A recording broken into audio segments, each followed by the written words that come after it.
Oi, tudo bem? No vídeo de hoje eu vou falar de um assunto que está sendo assim muito comentado atualmente, que inclusive pode ser uma dúvida sua e de muita gente. Quando você ouve na mídia que os cortes na taxa básica de juros da economia, a Selic, favorecem o mercado imobiliário, você entende exatamente o que isso quer dizer?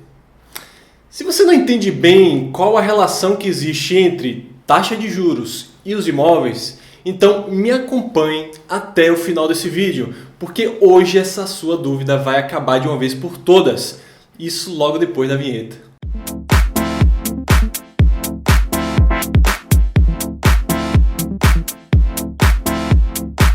Bom, meu amigo e minha amiga, a primeira coisa que você tem que saber é que quando a gente fala de juros, a gente está falando de macroeconomia, tá? Então, assim, de forma bem resumida, a macroeconomia é o ambiente onde estão imersos ali todas as empresas, os negócios, onde eles estão expostos a algumas variáveis que podem favorecer ou desfavorecer os investimentos. É como se fosse, na verdade, eu gosto de usar essa comparação, é como se fosse uma maré, né? Quando a maré enche, ela ajuda todo mundo, mas quando ela vaza, aí só se salva quem estiver bem preparado. O cenário macroeconômico de um país depende basicamente de 5 fatores, tá? Só para você entender. O PIB, que é o Produto Interno Bruto, né? A taxa de inflação, a taxa de desemprego, o câmbio e, finalmente, a taxa de juros. Dentre esses 5 fatores, a gente pode dizer que a taxa de juros é a melhor referência de como está o mercado num determinado momento. Ela é como se fosse assim um termômetro que vai indicar se o mercado está quente ou se o mercado está frio, certo? Mas a taxa de juros, né, que é um fator macroeconômico, como eu já falei, impacta diretamente na microeconomia, ou seja, no comportamento dos indivíduos, das entidades que atuam no funcionamento da nossa economia. E na microeconomia existe uma regra que é chamada de lei da oferta e da demanda, né, principalmente no mercado imobiliário. De uma forma bem simples, a lei da oferta e demanda, ou a lei magna, é a relação que existe entre a disponibilidade de imóveis no mercado e o número de pessoas dispostas a comprar esses imóveis a um determinado preço, certo? Mas o ponto-chave que eu quero que você entenda aqui é que a taxa de juros influencia tanto na oferta como na demanda por imóveis. Vamos falar inicialmente da questão da oferta, tá? O investimento das empresas do mercado imobiliário, eu estou falando aqui das construtoras, das incorporadoras, né, na produção de novos imóveis, vai depender muito da taxa de juros, né? Porque a construção civil é uma atividade que exige assim, grandes volumes de capital intensivo a gente chama, né? E a maior parte desse crédito é tomada junto a bancos. Quando os juros estão muito altos, o custo desse capital se torna muito alto. Então, não compensa você tomar um empréstimo do banco para poder construir. O lançamento de novos projetos, então, fica inviabilizado economicamente, né? É melhor, por exemplo, você investir na renda fixa do que no próprio processo produtivo em si, que a rentabilidade acaba sendo menor. No caso do mercado imobiliário, especificamente, a gente toma muito como referência o patamar de 12% ao ano de juros, que é mais ou menos a rentabilidade-alvo para essa nossa atividade. Então, se os juros estiverem acima de 12% ao ano, o mercado para, tá? E quanto mais abaixo estiver de 12%, mais atrativo se torna construir, se torna incorporar. Daí a oferta vai fatalmente aumentar, né? Bom, mas a taxa de juros interfere também na demanda, como eu já falei. Se por um lado as empresas precisam de crédito para construir, por outro lado, as pessoas também precisam de crédito para poder comprar seus imóveis. Os imóveis são bens de alto valor, então a maioria das pessoas vai ter que recorrer ao financiamento imobiliário para poder comprar seu imóvel. E o custo desses empréstimos é sempre, assim, de alguma forma balizado pela taxa básica de juros da economia. Então, a taxa de juros acaba se tornando, na verdade, a base da decisão de compra do imóvel, né? Seja para moradia, seja para investimento. E mesmo aquelas pessoas que não precisam do financiamento imobiliário para poder adquirir um imóvel, elas vão responder essa taxa de juros, porque os juros são também o custo de oportunidade, né, de manter os seus recursos na forma de imóveis, ao invés de aplicar em qualquer outro ativo aí do mercado de investimentos, certo? Então, é como eu já mencionei antes, pessoal, no Brasil, até um passado recente, a taxa de juros sempre foi muito alta, né? Então, o investimento imobiliário era visto por muitas pessoas como um mico, né? Diferente do que ocorria nos países de primeiro mundo, era melhor aqui no Brasil você deixar o dinheiro parado no banco, né, do que investir em imóveis. Porque investir em imóveis o risco era maior e a rentabilidade era menor, então não fazia nenhum sentido. Mas com esses recentes cortes na taxa de juros que a gente tem assistido, da Selic, a situação mudou de figura, né? O investimento imobiliário voltou a ficar atrativo, né? E além disso, o custo do financiamento imobiliário também caiu. Quando a Selic cai, os bancos também reduzem a taxa de juros do financiamento. É claro assim que essa redução nem sempre ocorre na mesma proporção, né? Mas o fato é que ela cai de alguma forma. Mas você deve se lembrar que o custo efetivo total de um financiamento, né, e isso é o que importa para o mutuário, inclui ali o quê? A taxa nominal de juros, a TR, que é a taxa referencial, né, o IOF, seguro de danos físicos ao imóvel, seguro de morte e invalidez permanente. Então, a composição de todas essas taxas. Então, quando cai a Selic, os bancos reduzem a taxa nominal de juros e, além disso, a TR, né, que é calculada diariamente pelo Banco Central, também costuma cair. Então, de uma forma geral, o custo efetivo total do financiamento cai, fica mais acessível às pessoas. Mas o impacto dos cortes da Selic não são sentidos assim só no custo do financiamento.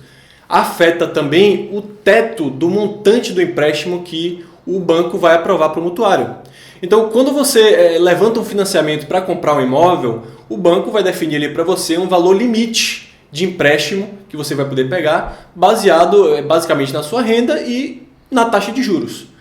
Como é que funciona isso na prática, né? Bom, a questão é que, na maioria das vezes, o valor da parcela do financiamento não pode ser superior a 30% da sua renda mensal. Isso é o que o banco determina.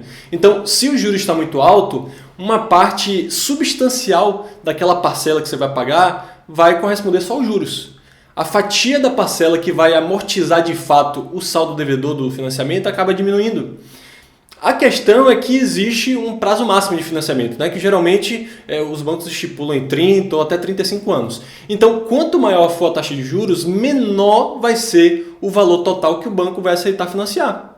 Quando os juros estão muito altos, esse valor, esse teto de financiamento aumenta. Então você pode comprar um imóvel mais caro. Mas quando são baixos, né? Mas quando estão altos, você pagando a mesma parcela, você só vai poder financiar um imóvel de valor bem menor, bem abaixo.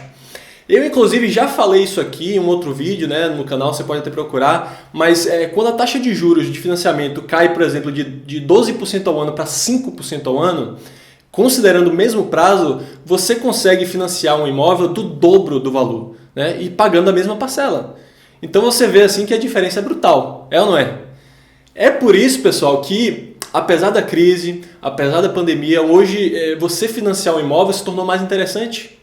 Isso, lógico, se sua renda mensal não foi afetada, né, por toda essa crise que a gente está vivendo e nem tem perspectiva de ser, ou seja, você tem estabilidade no seu emprego ou da sua fonte de renda.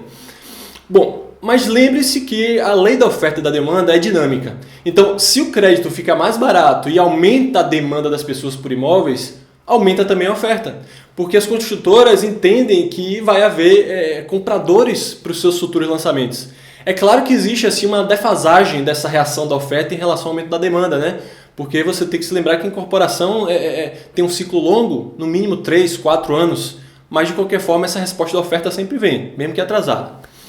Você entendeu agora então como é que a taxa de juros influencia no mercado imobiliário?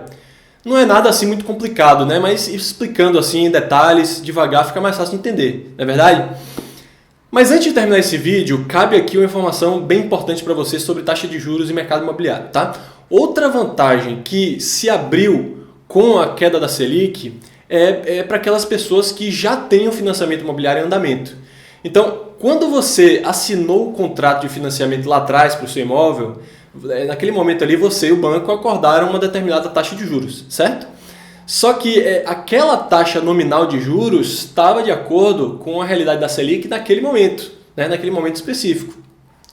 Agora, com a Selic caindo, como a gente tem visto, basicamente a cada 3 meses está caindo, os bancos estão oferecendo crédito a juros menores.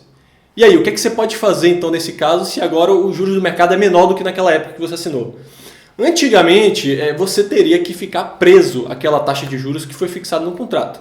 E aí você tinha que ficar praticamente, né, casado, entre aspas, com aquela taxa até o final do financiamento. Não tinha muito o que fazer, não tinha o que mudar, né?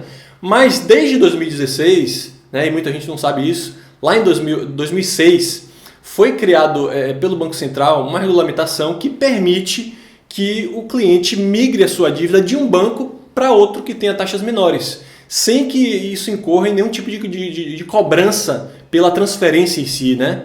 Isso a gente chama de portabilidade de crédito, né? A portabilidade do financiamento imobiliário. Você deve estar ouvindo muito falar sobre isso aí ultimamente.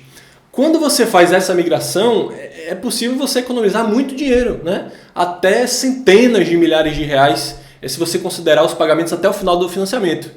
Mas, assim, infelizmente, por falta de conhecimento mesmo, né, muita gente ainda continua pagando juros muito altos em financiamentos que foram tomados lá atrás, há muito tempo, muitos anos atrás, quando a Selic estava lá em cima. Então, se você hoje tem um financiamento, né, não importa em que momento o financiamento você esteja no decorrer do prazo, preste atenção a esse detalhe. Tá? Verifique ali no contrato, pegue o contrato, vê ali qual que é a taxa nominal de juros acordada e procure pesquisar no mercado opções, né, outros bancos que ofereçam taxas menores para você considerar então se vale a pena fazer a portabilidade ou não. No momento atual, muito provavelmente vai valer a pena, certo? Bom, pessoal, esse foi o meu vídeo de hoje. Tá? Eu realmente espero que você tenha gostado dessas informações que eu trouxe aqui para você. Eu espero que eu tenha conseguido esclarecer na sua mente, né, qual que é a relação entre a taxa de juros e o mercado imobiliário, o financiamento imobiliário também. Se você gostou dessas informações, achou que elas foram relevantes para você, eu te convido a se inscrever no meu canal do YouTube, tá? Dar o seu curtir no vídeo, deixar o seu comentário e também me procurar nas redes sociais, tá? No Instagram, no LinkedIn, no Twitter, visitar meu site, se inscrever na minha lista de VIP de e-mails. E se você conhece um amigo, um conhecido, alguma pessoa que você acha que também poderia se beneficiar com o conteúdo desse vídeo, então eu peço que você compartilhe o link desse vídeo com essa pessoa, tá? Mais uma vez eu te peço aqui ajuda, conto com o seu apoio para poder, nessa minha missão, né, de ajudar as pessoas a alcançar a liberdade financeira investindo em imóveis. Agora eu me despeço aqui de você, te aguardo em breve no próximo vídeo, tá? Um forte abraço e até lá!